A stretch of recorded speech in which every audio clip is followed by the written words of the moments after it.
Well, good day, everybody. Welcome to episode 011 of Code While. If you're doing some serious computer programming, you might find yourself doing some accounting for subjects such as timings and storage and memory usage, outstanding to-dos, and so on. Sometimes this accounting is particularly useful if it involves pairs of counters.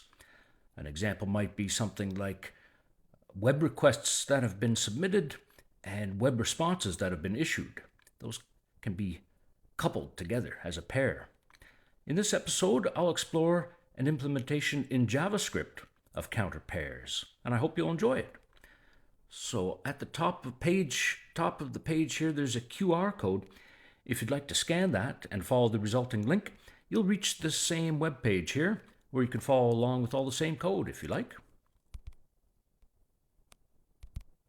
All right. So here, the first thing I'm going to do is I'm going to borrow some code from episode 006, and that was just to provide a not quite JSON utility object that's much like the JSON utility object found in most modern JavaScript implementations. So I'm not going to talk about that too much because that's covered in that episode. I'm going to borrow that. And next, here's some code for counter pairs. All right, I've made an object here called episode 011. And where is it coming from? There's an expression here that begins with the 0, and then it's a comma operator here. All the way at the bottom, we see that the ending is all this fun business here.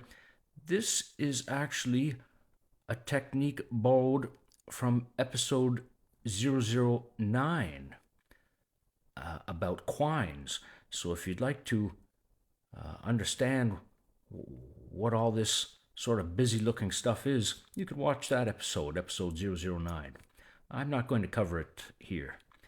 All right, there's an object inside here. It's got a max property, and this is a hexadecimal number. It's got a 1 followed by 13 Fs, and then a min property, which is the same number, only the negation of it. And then an outer object, that's part of the quine business. So is this stuff here. All right, and I'm going to skip over this for a moment and go down to the exciting part. New counter pair is a function which takes no arguments, and all it does is it sets up an object called counters with properties decreases, difference, and increases, all initialized to 0. And then it returns a function. And that function is a closure which takes an argument called amount, and then it invokes another function that's defined here in this code, and it passes along the enclosed counters object as well as the amount argument that the programmer calls. All right, so what does this do? Counter pair invoke. All right, let's take a look here. Here it is here. Counter pair invoke takes two arguments, counters and amount.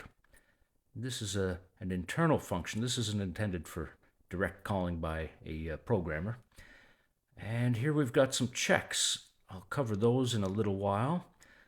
But here's the magic here. If the amount is negative, if it's less than 0, then we'll reset it to be a positive amount by multiplying it by -1.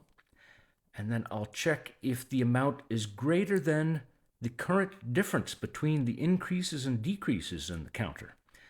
And if it's greater than that difference, this implies that somebody is trying to cause there to be more decreases than increases. And that doesn't make sense in the context of these counters. These counters are going to be a ramping up counter and then a catching up counter. And it can only ever be the case that the ramp up is greater than or equal to the amount of the catch up. So I'm going to throw an error if somebody's trying to do the wrong thing in that kind of context. Otherwise, I will add the amount the catch-up amount to the decreases counter, and then I will decrease the difference between the increases and the decreases by that same amount. Otherwise, the amount was positive, and in that case, I'll check to find out if the max number from earlier minus the difference leaves any room for there to be a greater difference than there currently is. And if that's less than the amount, then somebody has tried to specify an amount. We can't keep growing the difference indefinitely. So at some point we reach this maximum limit, and I return this error: overflow cannot wrap counters. Otherwise, we expand that difference by the specified amount. And next, if there's room left for the increases counter, if the adding the amount to that would wrap around, then what we do is a sort of a wrapping strategy where decreases will get set to 0, and then increases will simply be set to the current difference between the previous increases and decreases. And that's a way to sort of shift down the increases and decreases counters so that decreases is all the way back to 0, but the difference has been preserved and incremented by the amount that was specified by the programmer. Otherwise, that's not the case, and we will simply increase the count of increases by the amount. And then after all that heavy lifting is done, I'll return an object here which has a plus property, which represents the increases, a minus property, which represents the decreases, and an equals property, which represents the difference. So this will be a very simple return value object. Okay, so let's see here. The main function is just going to return this utility object that has those functions and some conveniences like copying in this max and min property. And let's test some of that here. Okay, so new counter pair function doesn't take any arguments. So here I'm trying to pass the argument 42. I should get an error. I get an error. I'll make a new counter pair with the new counter pair with no arguments. And this is what I get here. I get the closure function, and we can see that it has the counters and the amount. It's passing it to the code.counterPairInvoke, so that's nice. Okay. And then the result of that was stored in this ep011.test1 property. Now I'm going to try invoking it with no arguments, but that's an error. So I get an error there that it must be a number. All right, I'll pass a number. I'll pass not a number, NaN. And I get an error that the amount must be finite. I'll try to pass a decimal number with some decimal digits after the decimal point. And I get an error that it should be an integer for the argument. And I'll try passing a number that is just one more in magnitude than the minimum that's permitted. And I get an error that the magnitude of the negative amount is too great. I'll do the same thing in the other direction, the positive direction. And I get an error about that. Okay, after all those errors have shown to be helpful, hopefully, I'm going to probe the current state. So I'm going to invoke test1, but I'm going to pass it as 0, which means to neither increase nor decrease. It's just going to return the current state. And then I'm going to use notquitejson.stringify with some indentation, 2 spaces of indentation, and hopefully that'll show something nice. And it does. Okay, so this test1 counter pair, I've probed it with 0. It's currently had no activity, so everything is still 0. All right. Well, we can increase it by 10. So this time I'm passing a positive 10 to test1. And the result is the increases are 10.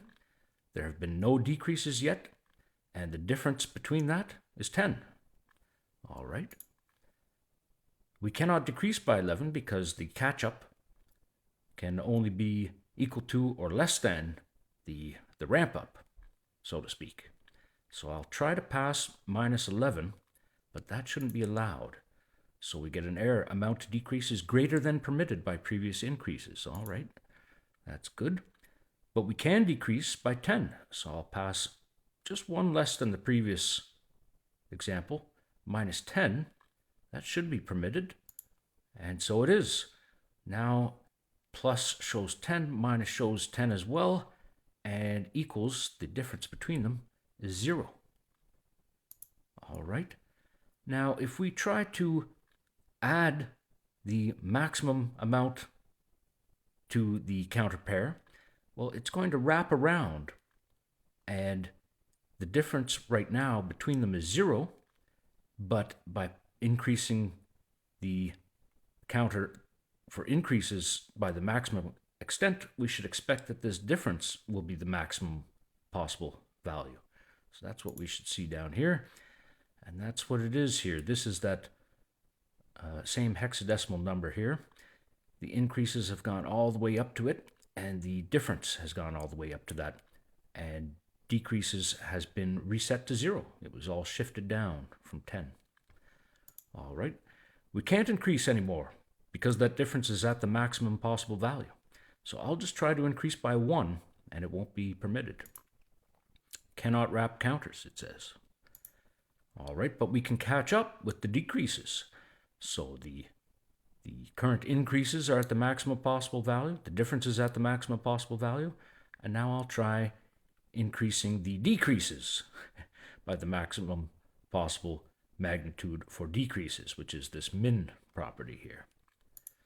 And now the difference is 0, and the decreases have caught up with the increases. All right. And now wraparound is possible again because we've got some room with that difference between them. So I'll try adding just 1 to the first counter, and we should see a wraparound. And it does.